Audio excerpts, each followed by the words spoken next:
Bismillahirrahmanirrahim. Assalamualaikum warahmatullahi wabarakatuh.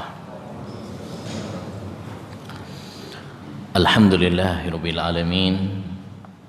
Wa bihi nasta'in ala umurid dunya waddin. Wassalatu wassalamu ala asyrafil anbiya'i wal mursalin.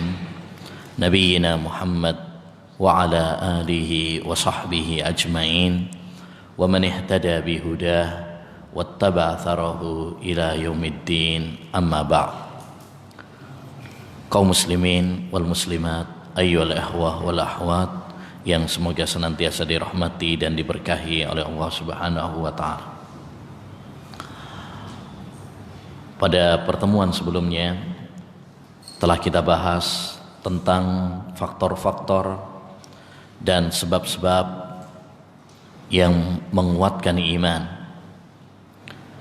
yaitu pertama, menuntut ilmu syar'i, ngaji ilmu agama. Yang kedua, mengenal dan kekuasaan Allah Subhanahu wa taala.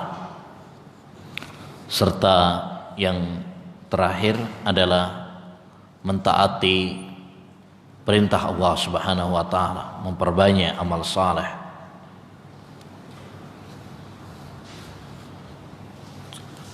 Faktor-faktor tersebut bisa menambah keimanan seorang hamba. Dan ini kita dituntut untuk senantiasa muhasabah, introspeksi, mengoreksi tentang keimanan kita. Karena dengan mengamalkan faktor-faktor tersebut, insya Allah iman kita akan terjaga, iman kita akan meningkat kokoh. Qad aflaha man zakkaha. Sungguh telah berbahagia orang yang membersihkan hatinya, yakni dengan memperbanyak amal-amal saleh. Dia bersihkan hatinya dari dosa, dari kemaksiatan kepada Allah Subhanahu wa taala. Dan jika kita tidak memperhatikan faktor-faktor tersebut, melalaikannya, tidak mengindahkannya, maka yang terjadi adalah sebaliknya, yaitu iman kita akan turun, iman kita akan lemah. Maka hendaknya bagi kita untuk senantiasa mengontrol keimanan kita. Hendaknya bagi kita untuk senantiasa muhasabah, ya, mengoreksi. Makanya Nabi SAW mengatakan, innal iman la yahlaku kama yahlaku thawb fajaddidul imana fi qulubikum. Sesungguhnya iman itu luntur sebagaimana baju juga luntur, maka perbaharui terus keimanan kalian. Kita dituntut untuk senantiasa mengontrol, ya, senantiasa mengoreksi, menyirami, merawat keimanan kita agar senantiasa tumbuh dan bersemi. Selanjutnya, ayyuhal ikhwah, pada kesempatan kali ini kita akan membahas tentang faktor-faktor yang melemahkan iman, faktor-faktor yang membuat iman kita turun. Karena sebagaimana aqidah Ahlussunnah wal Jamaah, bahwa iman bertambah dengan ketaatan dan berkurang dengan kemaksiatan. Dia bertambah dan berkurang. Ya, kalau tadi, ya, atau pertemuan sebelumnya telah kita bahas secara, ya, lebih luas sebab-sebab yang menguatkan iman. Insyaallah taala pada kesempatan kali ini kita akan membahas tentang sebab-sebab lemahnya iman, sebab-sebab berkurangnya iman, dengan tujuan agar kita mewaspadainya, bukan agar kita melakukannya. Seorang penyair pernah mengatakan, araftu syarra la lisyarri lakin litawakki wa man la ya'rifu syarra minal khairi yaqa'u fi. Aku mengenal kejelekan bukan untuk kulakukan tetapi untuk kewaspadaan. Barang siapa yang tidak mengetahui kejelekan, dia akan terjerumus di dalamnya. Ya, kalau kita tidak mengetahui kejelekan, bisa jadi kita akan terjerumus di dalamnya tanpa kita sadari. Maka mempelajari tentang faktor-faktor yang melemahkan iman ini sangat penting sekali agar kita terhindar darinya. Beliau di sini mengatakan bahwasanya sebab-sebab yang bisa mengurangi, menggerogoti iman itu banyak sekali dan akan beliau bagi menjadi dua. Yang pertama, al-asbabud dahiliyah, faktor-faktor internal, faktor-faktor dalam. Yang kedua, al-asbab al-kharijiyah, sebab-sebab eksternal, sebab-sebab luar yang mempengaruhi untuk menggerogoti iman. Kita mulai yang pertama terlebih dahulu, yaitu faktor-faktor internal pada seseorang yang bisa melemahkan keimanannya, yang bisa menggerogoti imannya. Yang pertama adalah, kata beliau, al-jahlu, kebodohan. Manakala seorang hamba bodoh tentang Allah Subhanahu wa taala, bodoh tentang agamanya, tentang syariatnya, tentang aturan-aturan Allah Subhanahu wa taala, maka ini adalah faktor paling utama yang menjerumuskan seorang hamba kepada lemahnya iman. Kata beliau, wa hadza ahammul asbabid dahiliyah. Ini adalah faktor yang paling utama.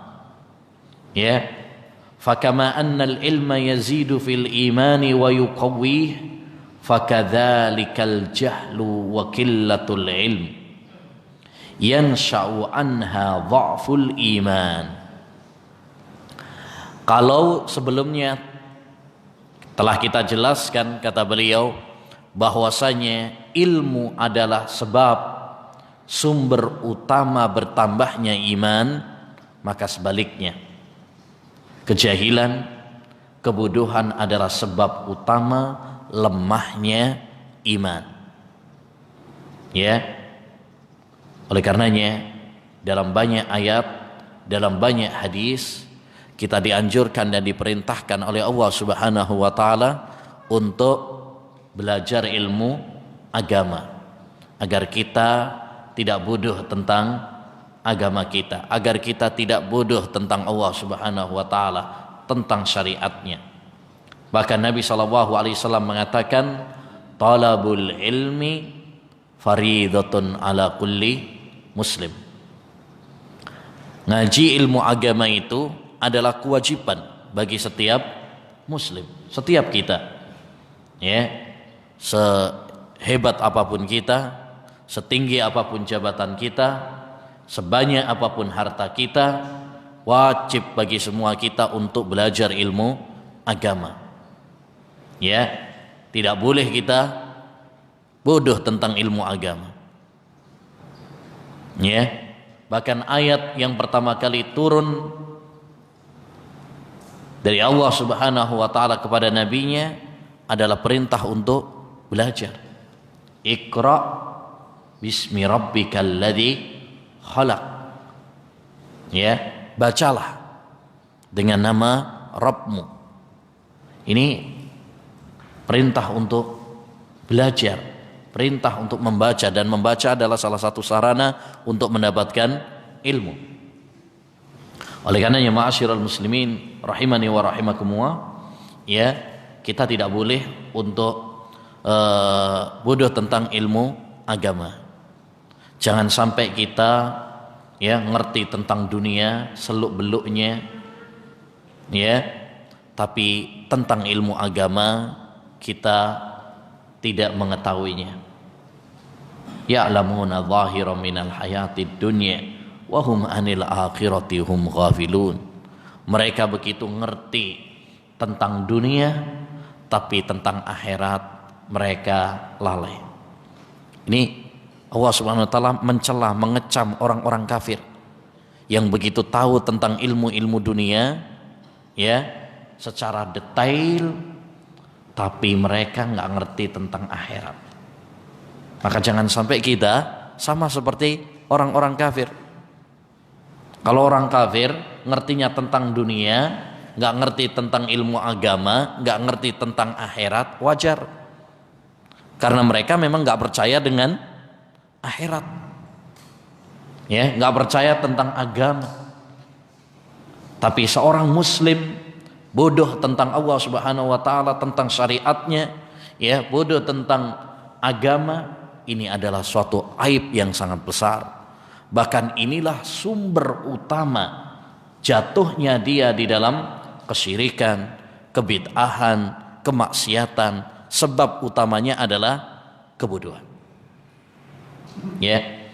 Oleh karenanya Al-Imam Ibnul Jauzi rahimahullahu taala dalam kitabnya Talbis Iblis, tatkala membahas tentang tipu daya iblis, beliau menjelaskan bahwa tipu daya iblis yang pertama adalah menjauhkan manusia dari ilmu.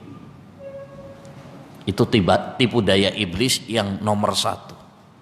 Kenapa? Kata beliau, karena ilmu itu bagaikan cahaya. Ilmu itu bagaikan lampu. Kalau ya cahaya tersebut sudah dimatikan, maka sangat mudah bagi iblis untuk menjerumuskan ya semau dia. Ya. Jadi kalau lampunya sudah dimatikan, kalau cahayanya sudah dipadamkan, iblis dengan sesuka dia akan menjerumuskan manusia ya ke dalam jerat-jeratnya, perangkap-perangkapnya. Makanya dia berusaha dengan sekuat tenaganya menjauhkan manusia dari ilmu.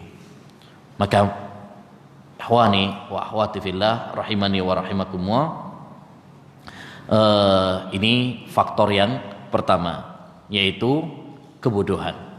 Ya, orang yang bodoh tentang ilmu agama, maka dia akan gampang terjerumus di dalam dosa, ya, baik itu dosa syirik, baik itu dosa bid'ah, baik itu dosa maksiat kepada Allah Subhanahu wa taala. Dan apabila sudah terjerumus di dalam ya kemaksiatan, itu akan melemahkan imannya, ya. Makanya kata beliau, walihada katsirun minan nususil muta'alliqah bi da'watil anbiya li aqwamihim bayyanu anna sababa ma hum fihi minasyirki wal ma'asi huwal jahl. Oleh karenanya kata beliau, dalam banyak ayat Al-Qur'an ya, ketika Allah menjelaskan tentang dakwahnya para nabi kepada kaumnya, para nabi menjelaskan bahwa sebab utama jatuhnya mereka kepada kesyirikan dan kemaksiatan adalah karena kebodohan. Contoh dalam surat Al-A'raf ayat 138. Qalu ya Musa ij'al lana ilahan kama lahum aliha. Qala innakum qaumun tajhalun. Mereka mengatakan, wahai Musa, ini kaumnya Nabi Musa, buatkanlah untuk kami sesembahan sebagaimana mereka memiliki sesembahan selain Allah Subhanahu wa taala. Maka kata Nabi Musa, sesungguhnya kalian adalah kaum yang jahil, kaum yang bodoh. Ya.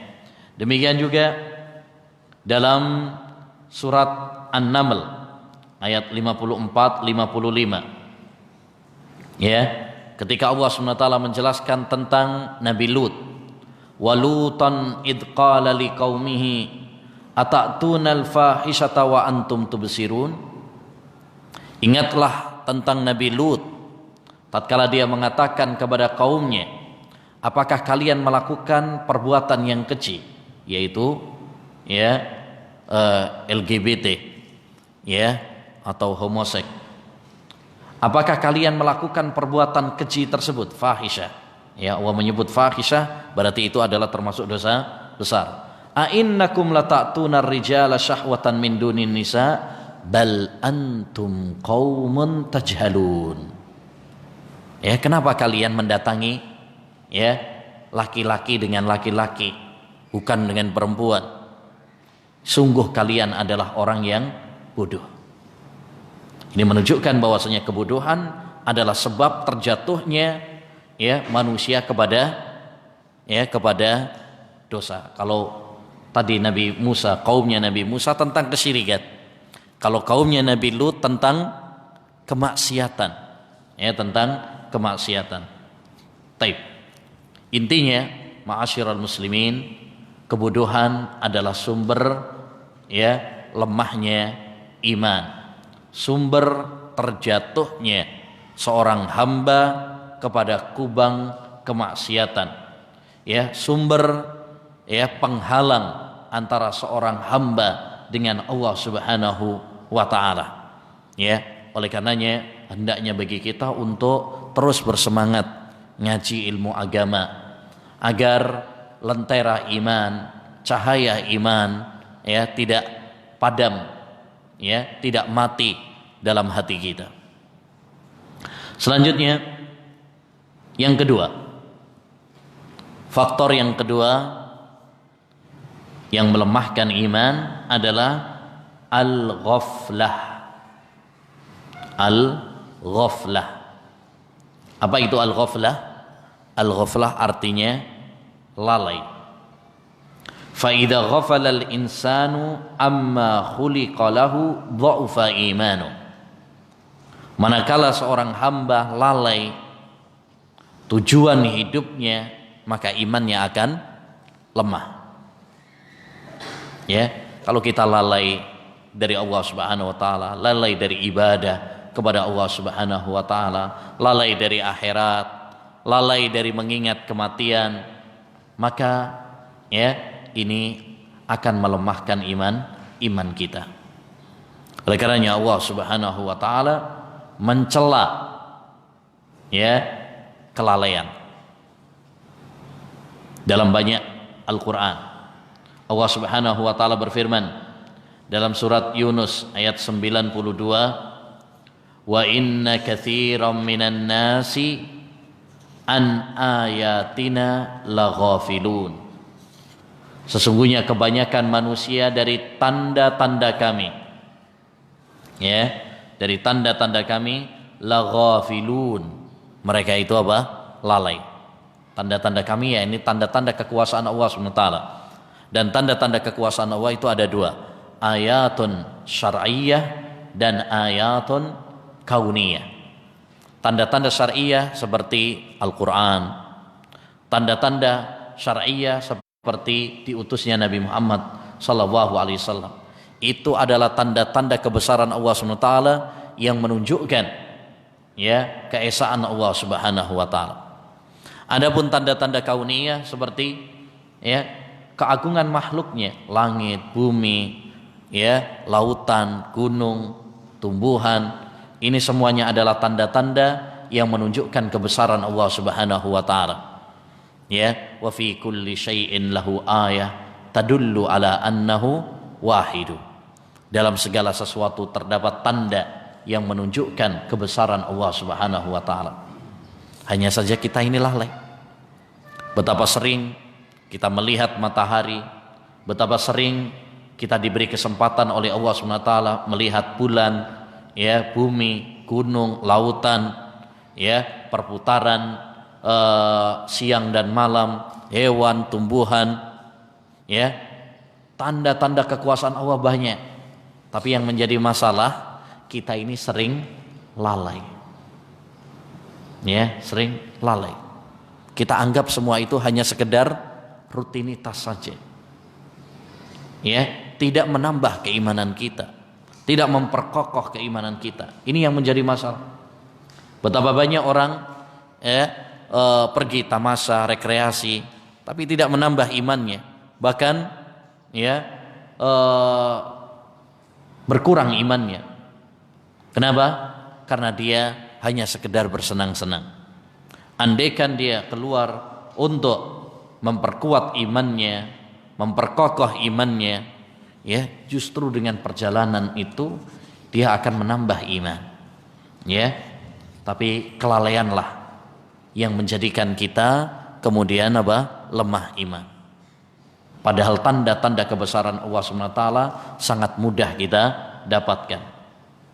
Demikian juga dalam surat Ar-Rum ayat yang ke-7, kata Allah Subhanahu wa taala, ya'lamuna dhahiran minal hayatid dunya wa hum 'anil akhirati hum ghafilun.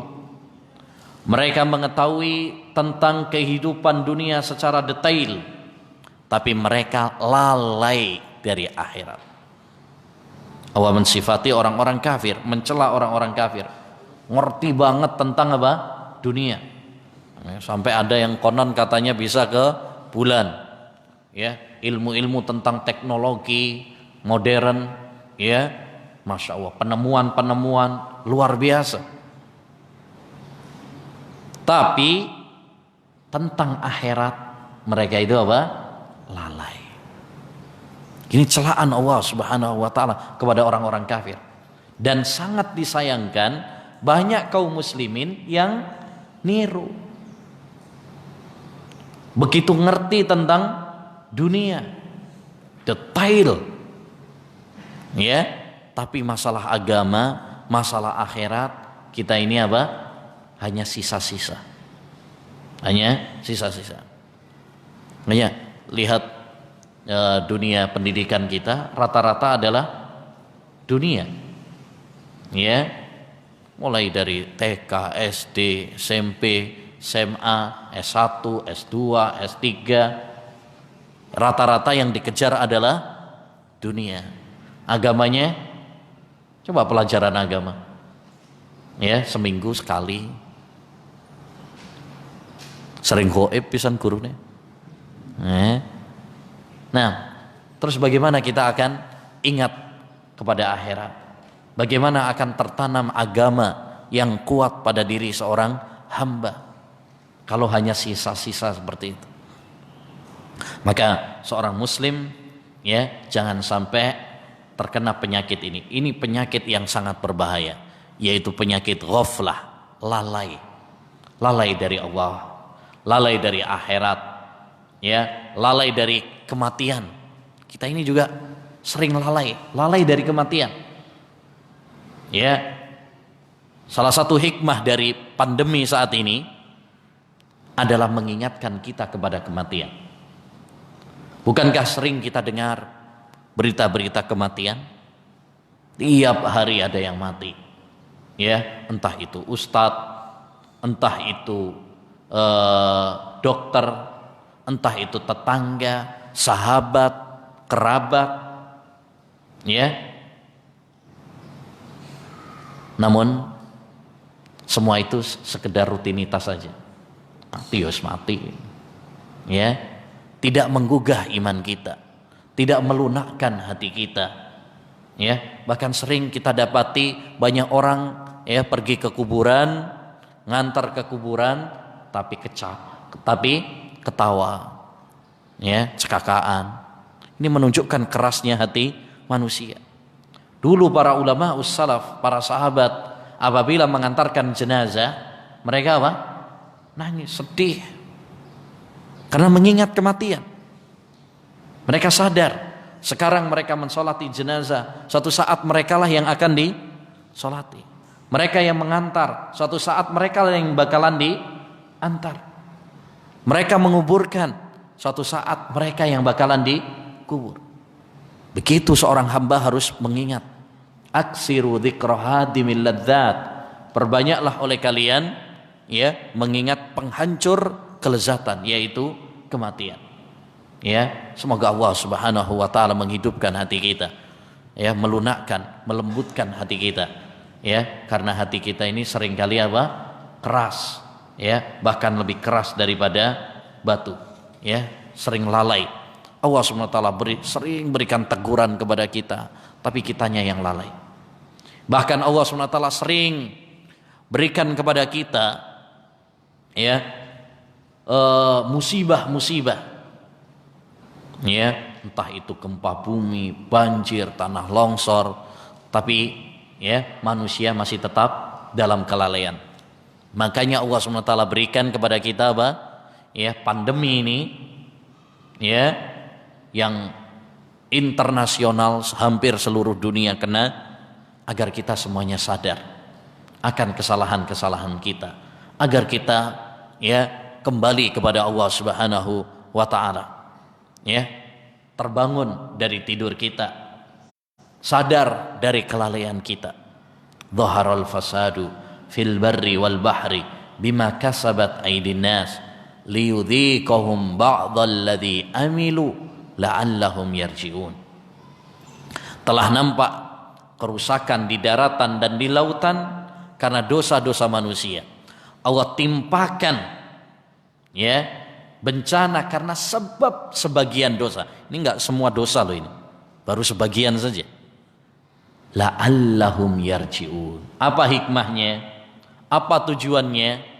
La'allahum yarji'un, agar mereka kembali kepada Allah Subhanahu wa taala, kembali mengingat akhirat, ya, kembali mengingat kematian. Ini tujuan Allah Subhanahu wa taala. Karena dikasih gempa bumi enggak sadar juga, dikasih ya tanah longsor enggak sadar juga. Ya, itu kan sebelah sono tuh, kita mah masih aman. Ya. Oh, itu mah luar negeri, kita mah aman. Oh, itu luar Jawa, ya, kita mah aman. Kita seringkali ya merasa seperti itu.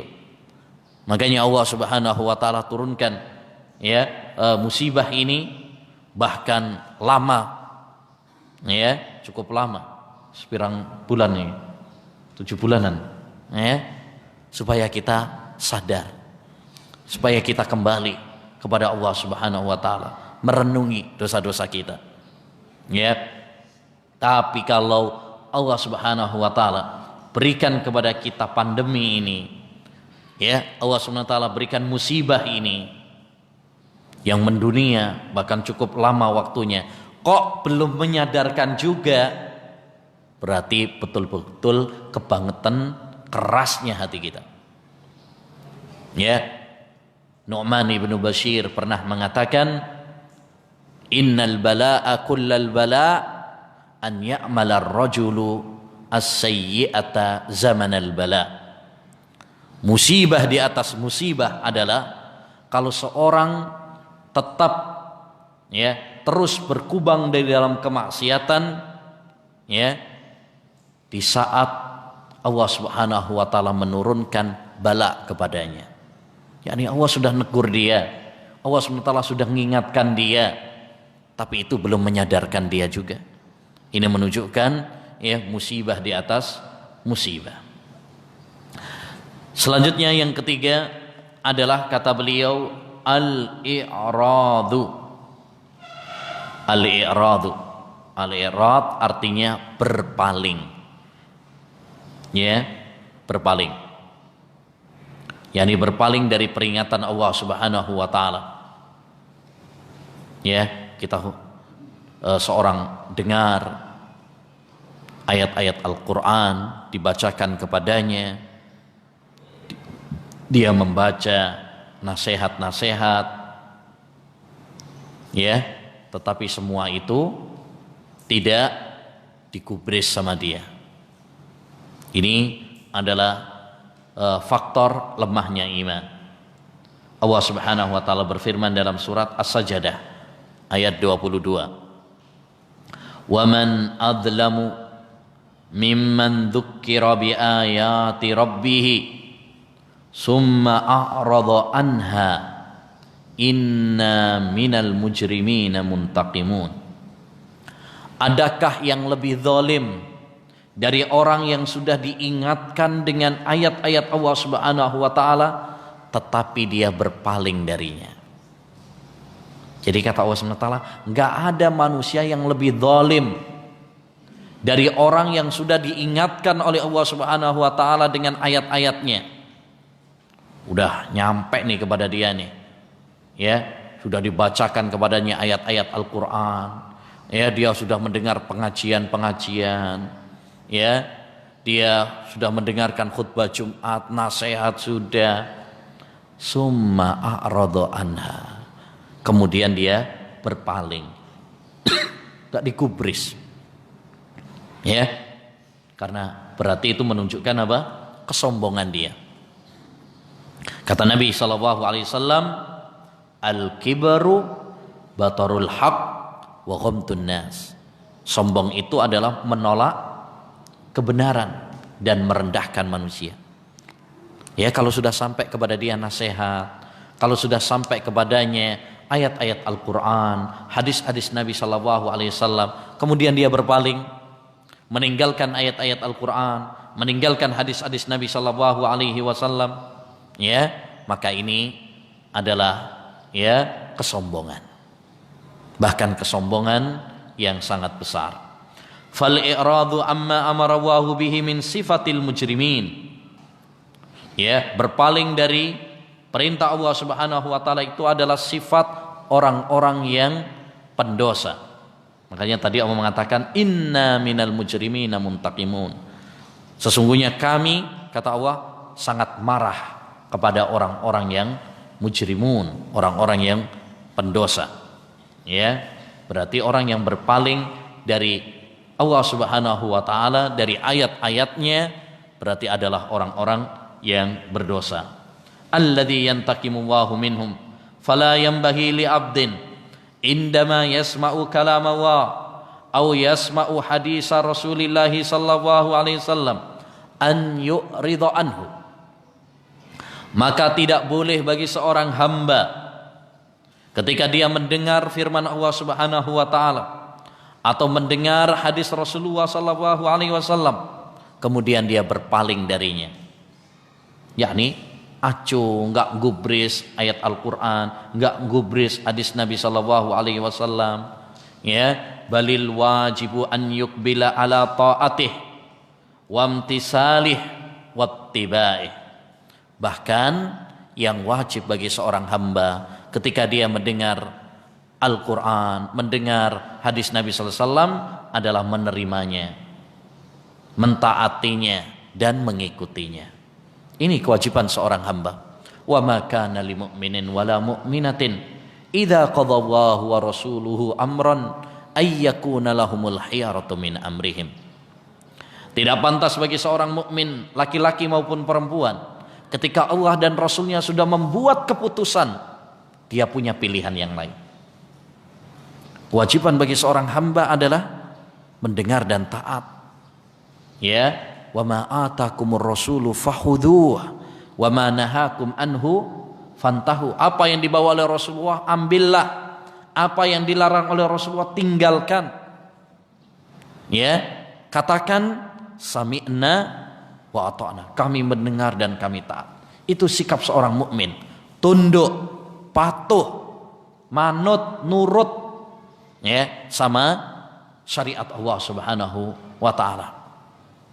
Ya, adapun apabila kita membangkang, ya, kakek mikir, nah ini dipikir dulu dengan akalnya, ditimbang-timbang, ya, kakek nimbang malah akhirnya, wah ini nggak terima sama akal, ini nggak pas, nggak cocok, ya, subhanallah. Bagaimana dia menghakimi Al-Quran dan Sunnah? Hanya berdasarkan dengan akalnya yang lemah. Bukankah akal manusia itu terbatas? Bukankah ilmu manusia itu sedikit? Ya, lantas bagaimana dia kemudian menimbang Al-Quran dan Sunnah dengan akalnya? Ya, kalau cocok diterima, kalau nggak cocok nggak diterima. Ini namanya hawa nafsu. Ya, hawa nafsu. Tidak boleh. Seorang hamba hendaknya tunduk kepada perintah Allah Subhanahu wa taala dan perintah Rasulullah sallallahu alaihi wasallam, menerimanya dengan bulat, ya, mengamalkannya. Inilah kebahagiaan seorang hamba. Ya ayyuhalladzina amanu stajibu lillah walir rasuli idza da'akum lima yuhyikum. Wahai orang-orang yang beriman, penuhilah panggilan Allah, penuhilah panggilan Rasulullah SAW yang mengajak kalian kepada kehidupan kalian. Yang bisa menghidupkan hati kita itu adalah tatkala seorang hamba memenuhi panggilan Allah dan Rasulnya. Hidup yang sebenarnya, yang hakiki, kalau kita hidup dalam naungan Al-Quran dan Sunnah. Adapun hidup cuma sekedar hidup, hanya sekedar makan dan minum, hanya sekedar bersenang-senang dan berfoya-foya, ketahuilah hewan juga demikian. Kalau hidup cuma sekedar hidup, cuma makan dan minum, hewan juga makan dan minum, hewan juga cuma sekedar bersenang-senang. Apa bedanya kita dengan mereka? Manusia dimuliakan oleh Allah Subhanahu wa taala. Maka hendaknya bagi kita untuk tunduk patuh kepada perintah Allah Subhanahu wa taala dan perintah Rasulnya. Jangan menimbang dengan hawa nafsunya. Agama Islam itu atau syariat Allah Subhanahu wa taala itu bukan seperti prasmanan, kalau cocok diambil, kalau enggak cocok enggak, bukan. Ya ayyuhalladzina amanu dukhulu fis silmi kafah. Wahai orang-orang yang beriman, masuklah kalian kepada agama Islam ini apa? Seutuhnya, seluruhnya. Jangan sepotong-sepotong. Sebagian diterima, sebagian enggak. Yang cocok diambil. Sebagian orang kadang begitu. Wah, ini cocok diambil. Yang enggak cocok, wah ini masalah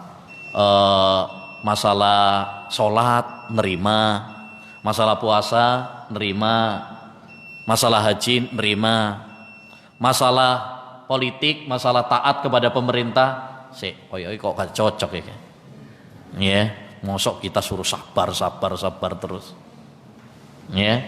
jiwanya berontak. Kadang ada sebagian orang seperti itu, milih-milih. Masalah sholat tunduk, nerima ayat Quran, ayat hadis Nabi SAW, tapi masalah yang lainnya enggak. Padahal yang memerintahkan sama, yang memerintahkan kita taat kepada para pemimpin, dialah yang memerintahkan kepada kita untuk sholat, untuk berpuasa. Lantas kenapa kita beda-bedakan? Nah, selanjutnya adalah an-nisyan, lalai, lupa. Lupa di sini bukan lupa yang tanpa sengaja, karena lupa itu ada dua. Lupa itu ada dua. Lupa yang diberi udzur, yaitu lupa yang tidak ada unsur kesengajaan. Memang lupa, namanya manusia, kadang-kadang apa? Lupa, nggak ingat. Ini diberi udzur. Rabbana la tu'akhidna in nasina aw akhtana. Ya Allah, jangan siksa kami jika kami lupa atau salah, tidak sengaja. Orang lupa ternyata belum sholat misalkan, berdosa apa tidak? Tidak. Tapi kapan dia ingat, hendaknya dia sholat. Makanya Nabi mengatakan, man nasiya an sholatin au nama anha falyusalli hina dzakara. Siapa yang kelupaan, enggak sengaja lupa belum sholat atau ketiduran, maka hendak dia enggak berdosa karena enggak ada kesengajaan. Enggak ada kesengajaan. Tapi lupa yang tercela, yang tidak yang menjadi pembahasan kita di sini adalah yaitu lupa yang ada kesengajaan, lalai, lo bahasa kita lalai, atau melupakan. Bahasa Indonesia kan lupa sama melupakan itu beda. Yakni dia sebenarnya ingat, cuma melupakan. Makanya kata Allah Subhanahu wa taala, wala takunu kalladzina nasullaha fa ansahum anfusahum. Surat Al-Hasr ayat 19.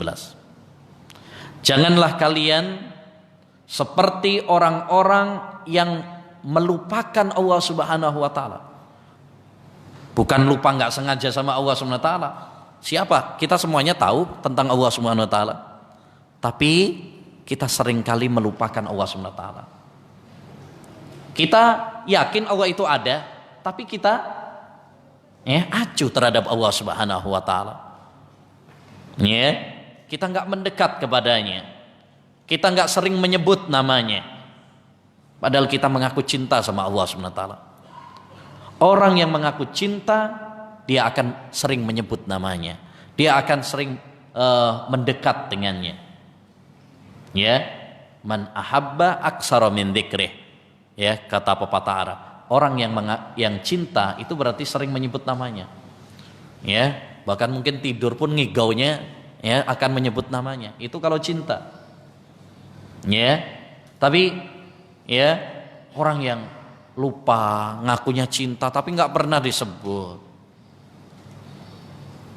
Kemudian nggak pernah ditanyain, jauh malahan nggak pernah diingat, maka ini cintanya palsu. Tidak semua orang yang mengaku cinta cintanya asli.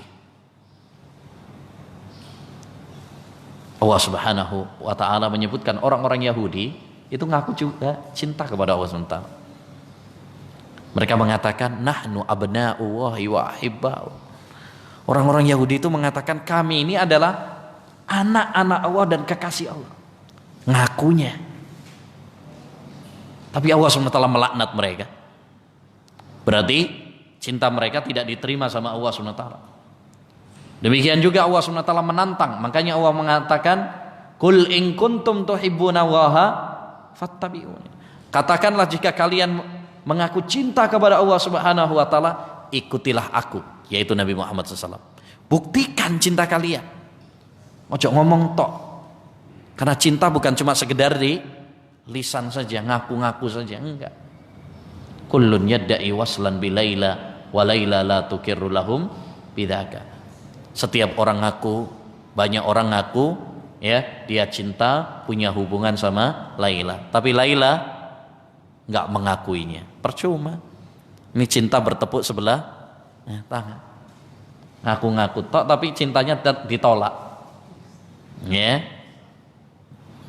Kata Hasan Al-Basri, laisa sya'nu an tuhibba, innama sya'nu an tuhabba.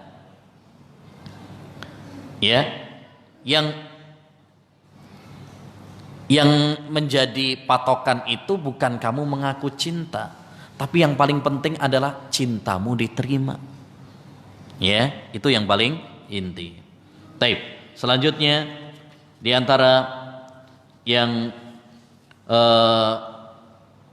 faktor lemahnya iman adalah fi'lul ma'asi wartikabud dzunub, melakukan kemaksiatan dan dosa-dosa.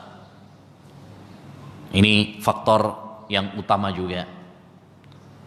Kalau iman bertambah dengan amal saleh, maka berkurang dengan kemaksiatan. Dan kemaksiatan itu bertingkat-tingkat. Bertingkat-tingkat. Makanya para ulama membagi dosa itu ada kabair dan shaghair. Ada dosa besar. Dan patokan dosa besar adalah dosa yang ada hukumannya hudud di dunia dan ada ancamannya di akhirat.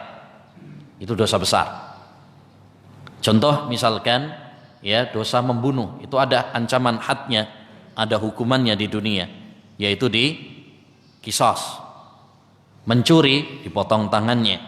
Berzina kalau dia sudah nikah dirajam, kalau belum nikah dicambuk, berarti ada hadnya, hukumannya secara khusus di dunia. Berarti itu dosa besar. Atau ancaman di akhirat. Seperti riba, misalkan diancam dengan laknat. La'anallahu akilar riba. Allah melaknat orang yang memakan riba. Itu berarti ada ancamannya. Gak ada hukumannya secara khusus di dunia. Dibunuh apa ditembak mati atau dipenjara, gak ada. Tapi dia ada ancaman di akhirat. Itu juga termasuk dosa besar. Dan dosa besar banyak. Bukan hanya 7, bukan hanya 70. ya, tapi patokannya itu. Dan saya sarankan bagi kita untuk membaca kitab Al-Imam Adz-Dzahabi Al-Kabair, dosa-dosa besar. Itu buku yang sangat bagus yang mengupas tentang dosa-dosa besar. Ya, itu sangat penting supaya kita tidak terjerumus di dalam dosa-dosa besar. Yang kedua, ada dosa-dosa kecil. Ada dosa-dosa kecil. Bukan berarti untuk diremehkan, kecil tok ae kok. Bukan, tetapi nanti ada konsekuensi hukumnya. Kenapa para ulama membedakan seperti itu? Karena ada konsekuensi hukumnya. Intinya, ma'asyiral muslimin, di antara sebab lemahnya iman adalah tatkala orang itu terjerumus di dalam dosa, baik dosa besar maupun dosa kecil. Ya, nah hanya saja dosa itu bertingkat-tingkat. Makanya ketika ada,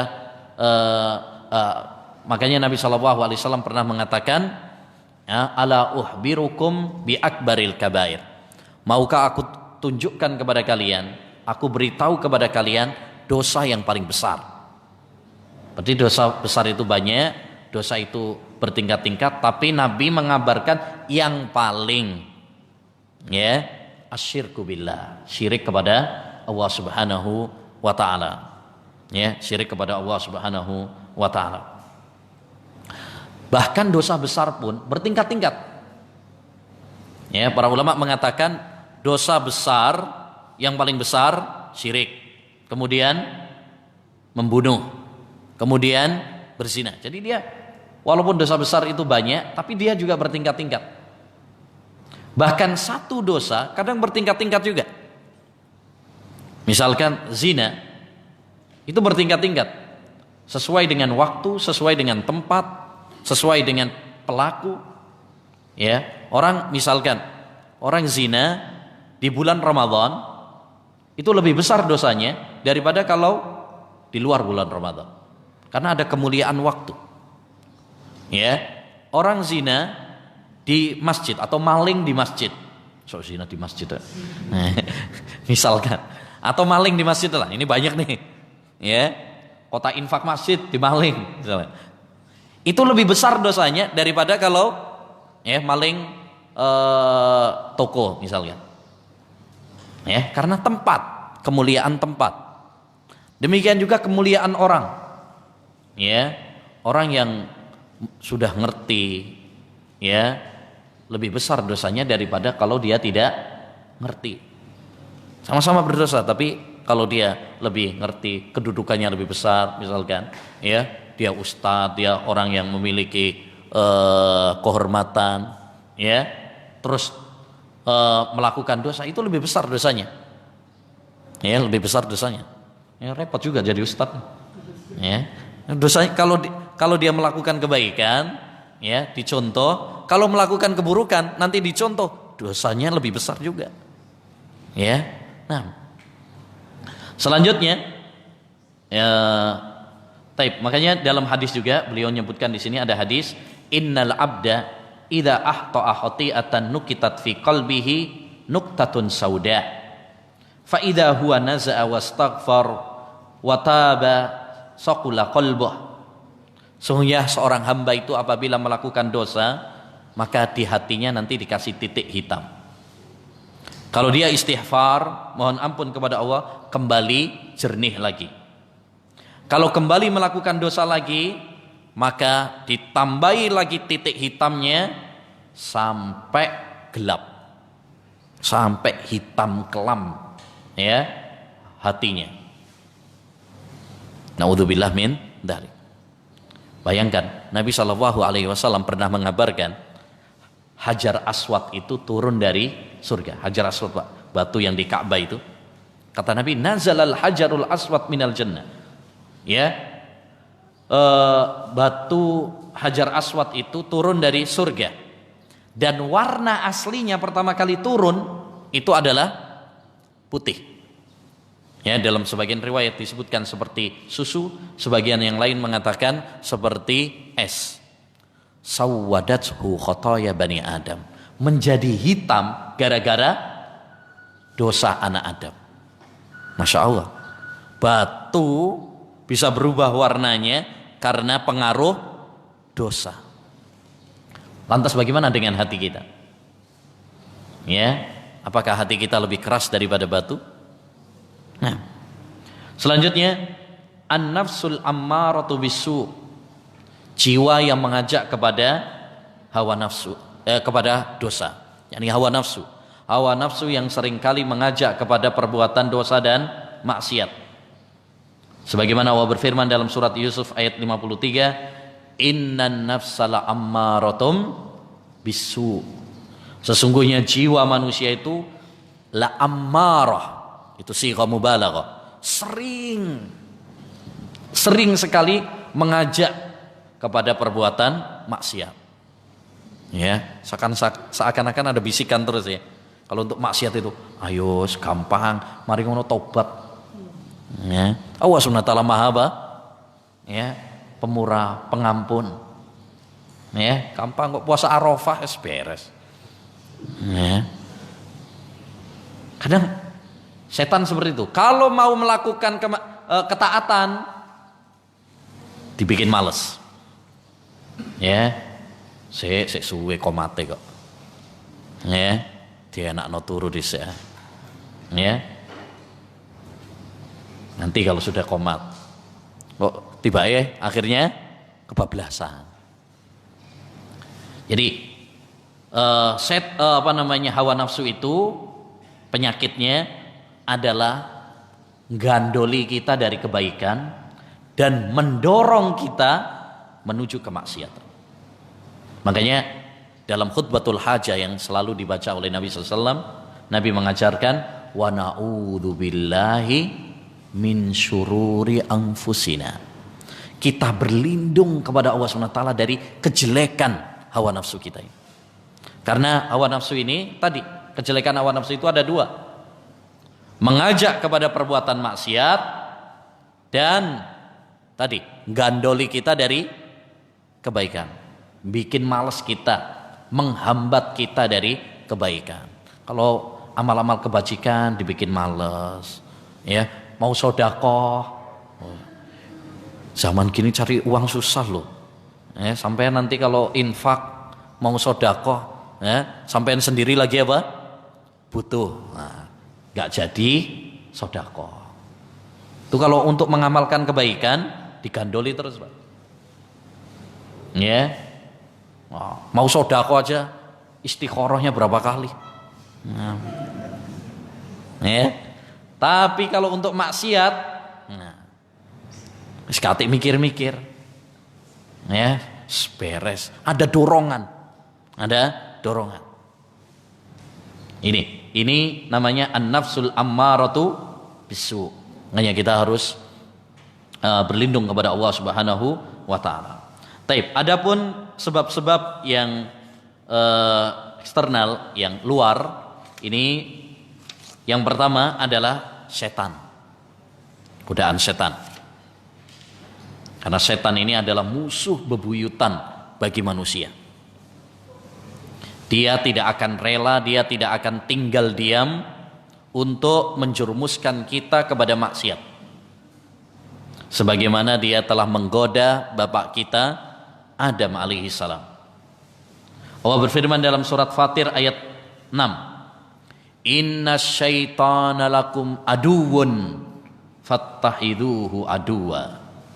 Sesungguhnya setan itu adalah musuh bagi kalian, maka jadikan dia sebagai musuh.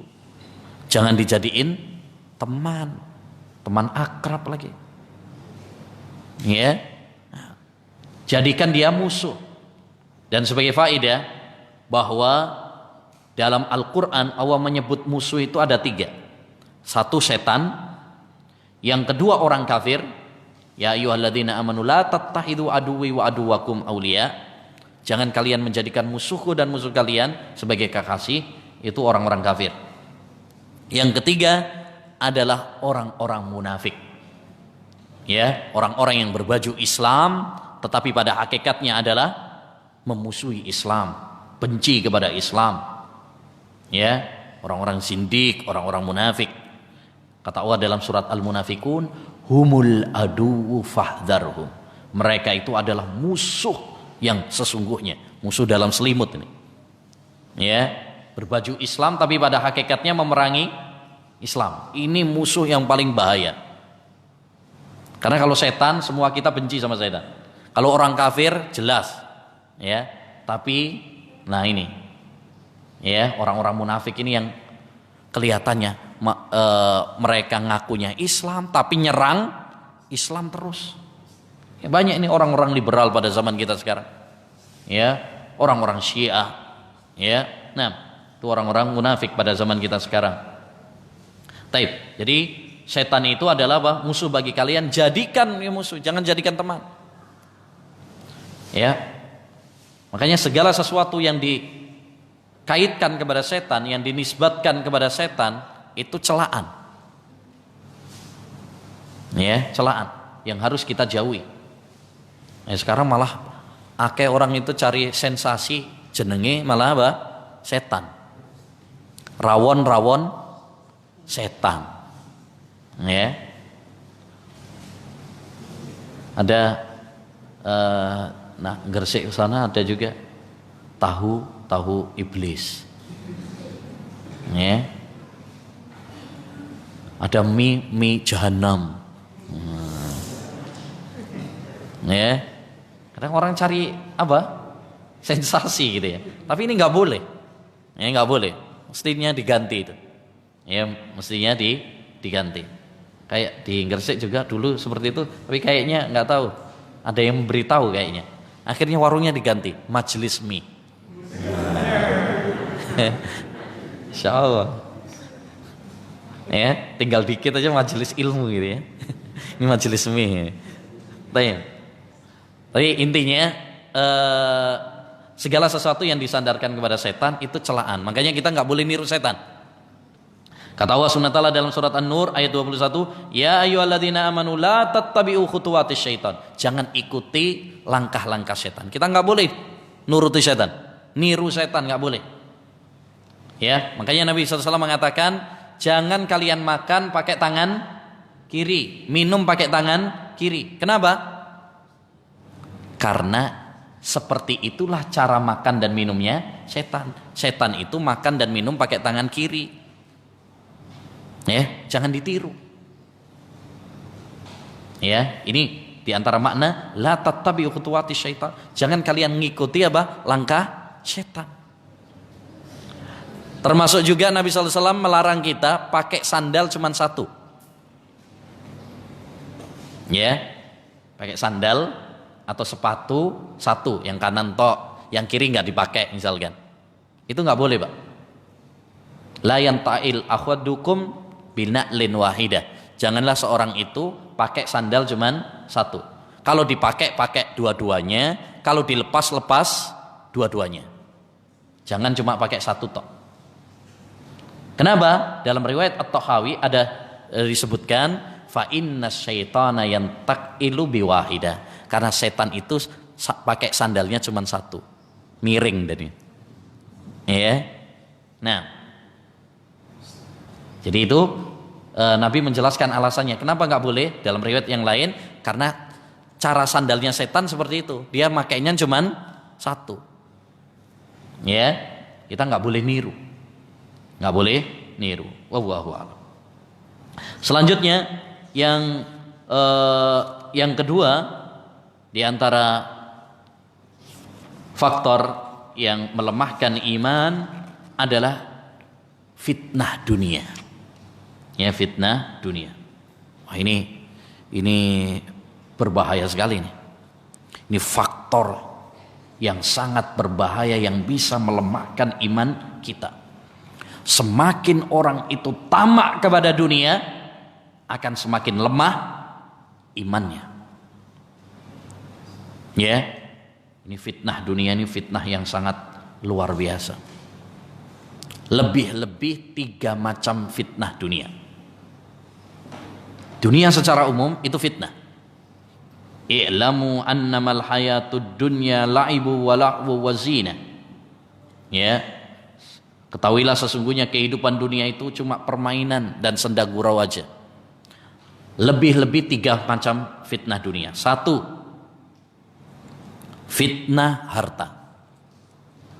Betapa banyak orang mati-matian mengejar harta sampai lupa ibadah. Kerja, lali sembayangnya. Ya, kerja, nggak dipikir meneh halal apa haramnya. Sing penting oleh duit. Ya, nggak mikir ini halal apa haram. Yang penting pokoknya dapat duit. Dan itu sudah dikabarkan oleh Nabi, la ya'ti 'alan nasi zamanun la yubalil mar'u bima akhadhal mal amin halalin aw min haram. Akan datang suatu zaman pada manusia di mana seorang tidak peduli lagi ketika dia mencari harta, apakah dengan cara yang halal ataukah dengan cara yang haram. Makanya Nabi mengatakan inna likulli ummatin fitnah wa fitnatu ummatil mal. Setiap umat itu memiliki fitnah, dan fitnah yang paling berat adalah harta. Banyak orang tengkar, banyak orang musuhan, bahkan bunuh-bunuhan hanya gara-gara harta. Ya, hanya orang membunuh karena gara-gara harta. Begal-begal itu. Bahkan dulu ya ada beberapa bulan yang lalu ada salah satu ikhwan kita di Pekanbaru atau mana itu, ya, yang dibegal, ya, dibunuh kemudian dibuang, ya, pinggir jalan. Naudzubillah min dzalik. Ya. Ini orang semuanya karena apa? Fitnah harta. Orang korupsi, riba, ya. Kemudian begal dan sebagainya. Bahkan orang kedukun. Betapa banyak orang kembah dukun gara-gara apa? Cari duit. Padahal dukunnya lo kere. Orang cari duit ke mbah dukun, padahal mbah dukunnya aja juga kere. Ya, banyak dukun itu kere. Anda perhatikan. Lucunya banyak orang cari apa? Ya, cari kekayaan lewatnya mbah dukun. Andaikan dia bisa bikin kaya, mestinya dia dulu nomor satu. Ya, ngasih contoh dulu. Oh, dianya aja rumahnya, ya, reot. Nah, yang kedua, fitnah yang bahaya juga, fitnah wanita. Ini fitnah dunia yang berbahaya. Kata Nabi SAW, ya, ma taraktu fitnatan adarra ala ummati min fitnatin nisa'i ala rijal. Aku tidak tinggalkan sebuah fitnah yang lebih berbahaya bagi kaum laki-laki daripada fitnah wanita. Karena fitnah wanita ini magnetnya. Makanya andindi iklan itu apa? Yang ditampilkan adalah wanita, Pak. Pinggir-pinggir jalan sing dipasang, ya, itu apa? Wanita. Ya, iklan-iklan TV rata-rata wanita. Sing digolek sing ayu bisa. Sing elek-elek rembes gak masuk. Ya. Gitu kan? Itu fitnahnya wanita. Belum pernah kita dapati ada iklan sabun atau iklan sampo terus wonge jenggotan apa cadaran. Gak payu, Pak. Yang dicari adalah seperti itu, yang menggoda. Karena itu fitnah untuk melemahkan iman. Terutama anak-anak muda. Ya, dan sekarang fitnah luar biasa, apalagi zaman sekarang, ya, internet, media sosial, video, ya, dan sebagainya, luar biasa. Yang ketiga, fitnah yang berbahaya juga, fitnah jabatan. Fitnah jabatan, ya, tahta. Kata Nabi SAW, madhi'bani ja'i'ani ursila ila ghanamin bi'afsadalaha min hirsil mar'i alal mali wasyarafi lidin.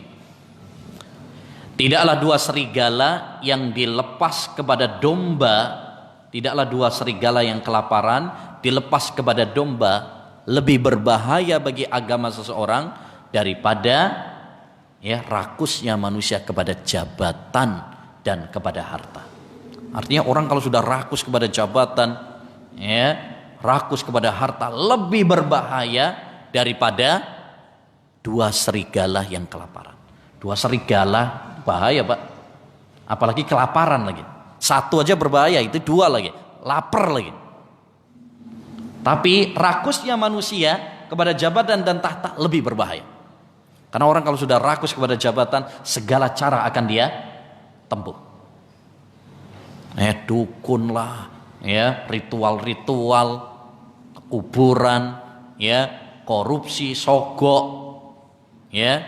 Apalagi nih zaman-zaman kayak gini, kampanye, ya, bentar lagi ke kampanye, pandemi ono pilkada, ya kan? Nah, biasanya nanti ada apa? Serangan fajar, nah ya, kan suap itu, hati-hati, ya, hati-hati, ada serangan fajar. Itu baru yang serangan fajar itu, belum yang serangan malamnya, duhanya, ya, sorenya. Nah, hati-hati. Ini fitnah yang luar biasa juga pada zaman sekarang. Janji-janji palsu akan dia lakukan, yang penting pokoknya dia menang. Itu fitnah jabatan luar biasa.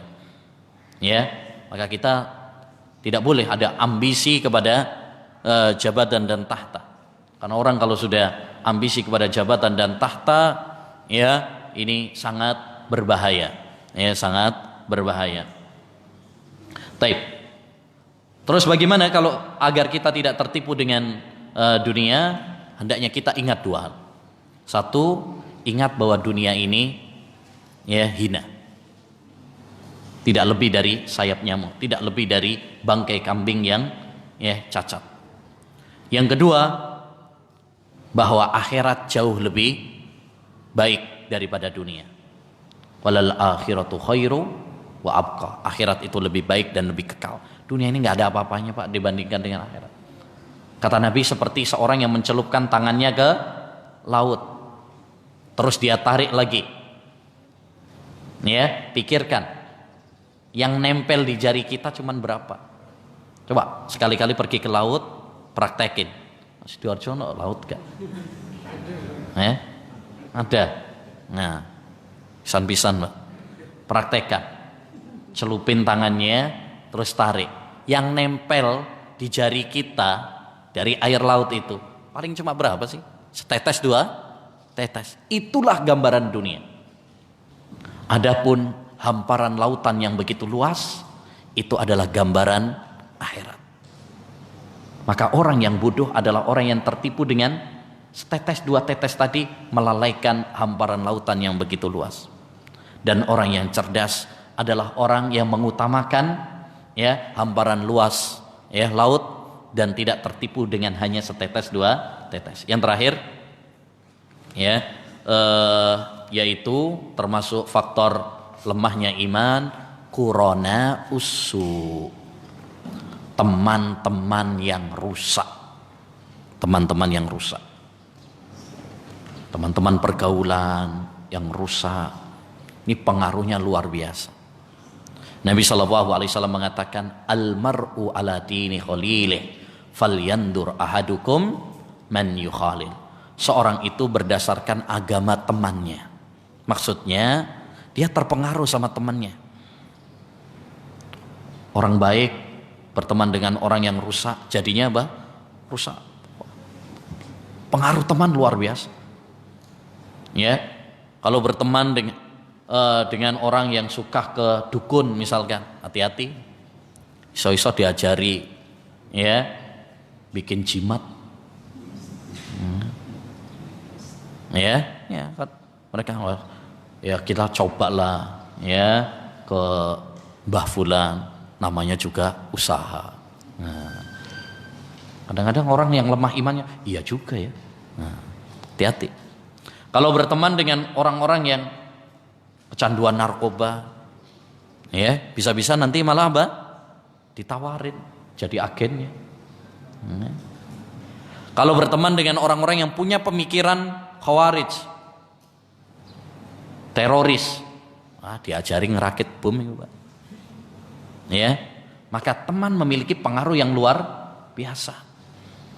Ya, karena hati ini apa? Lemah. Sampai perhatikan aja.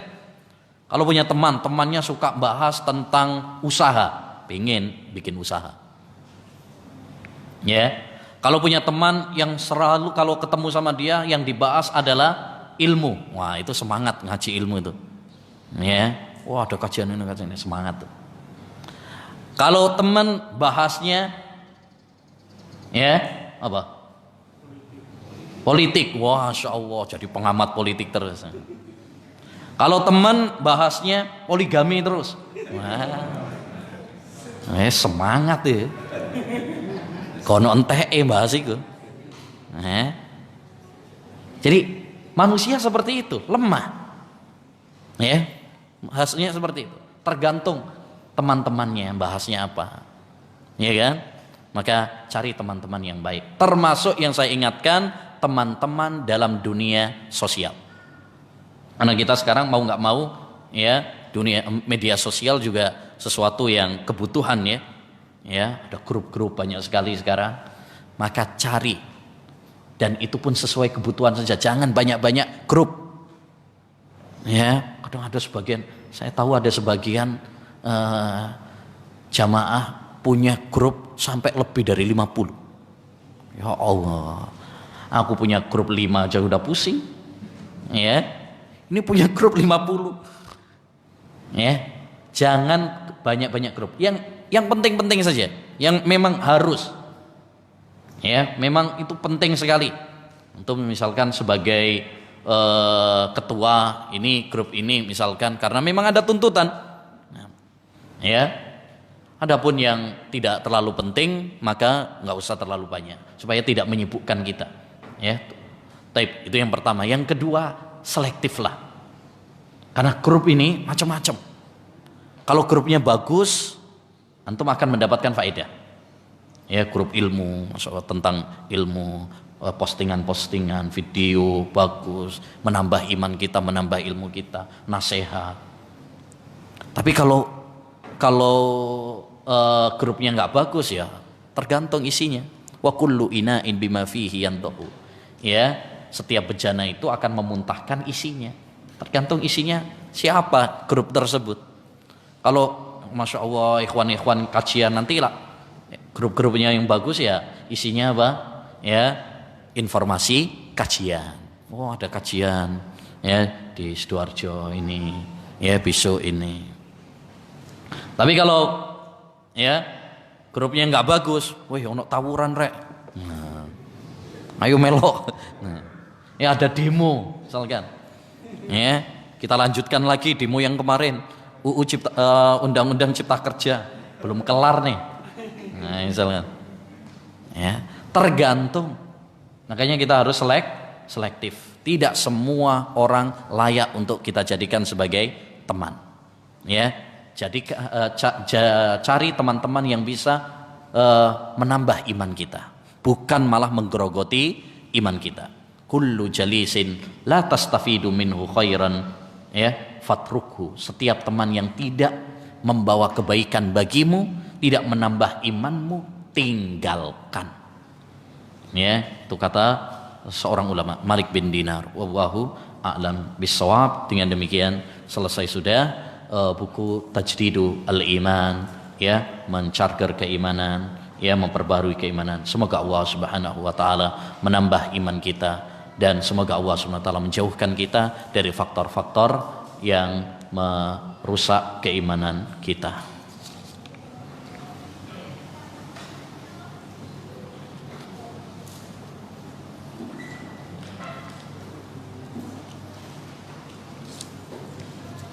Ustaz, terkait orang-orang yang hanya milih-milih ayat yang sesuai dengan keinginannya. Lalu bagaimana dengan seorang wanita yang dia menerima dan melakukan sholat, sodako, puasa, tapi ketika dihadapkan hukum poligami mereka nggak mau nggak mau karena merasa tidak sesuai dengan keinginannya. Waduh, nyindir ya.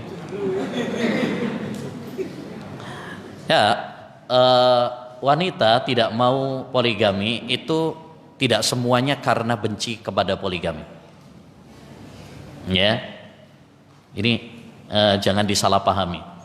Ya, wanita tidak mau poligami ada dua sebab. Yang pertama, dia benci poligami dan itu tidak mungkin wanita muslimah. Karena kalau dia benci sama syariat poligami, kafir. Kafir. Ya, karena itu syariat Allah Subhanahu wa taala. Siapa yang mengingkarinya, siapa yang mendustakannya, berarti dia bukan muslim. Taib. Yang kedua adalah ya tidak ingin secara tabiat. Dia tahu itu adalah syariat Allah Subhanahu wa taala tapi belum siap. Ya, belum siap mental, belum siap ini itu, ya. Belum siap dibully sama teman-temannya. Dibully sama keluarganya dan sebagainya. Ya. Jadi maksud saya jangan kita mengatakan bahwa semua wanita itu benci sama poligami karena itu sebagai syariat poligami, tidak. Ya, kalau itu wanita muslimah tidak mungkin. Ya. Kecuali kalau wanita-wanita kafir dia benci kepada syariat poligami ya karena mengingkari syariat poligami, ya itu wajar karena mereka tidak beriman kepada Allah Subhanahu wa taala. Tapi wanita muslimah ya tidak boleh ya mengingkari dan tidak boleh mendustakan. Itu adalah syariat Allah Subhanahu wa taala. Hanya ya kalau dia ya tidak siap atau tidak mau, itu bukan berarti tidak benci, belum siap. Ya, karena tidak semuanya. Laki-laki aja tidak semuanya siap kok untuk berpoligami. Ya, kan itu cuma boleh sesuai dengan kemampuan masing-masing. Ya, sesuai dengan kemampuan masing-masing, kesiapan masing-masing. Ya, baik.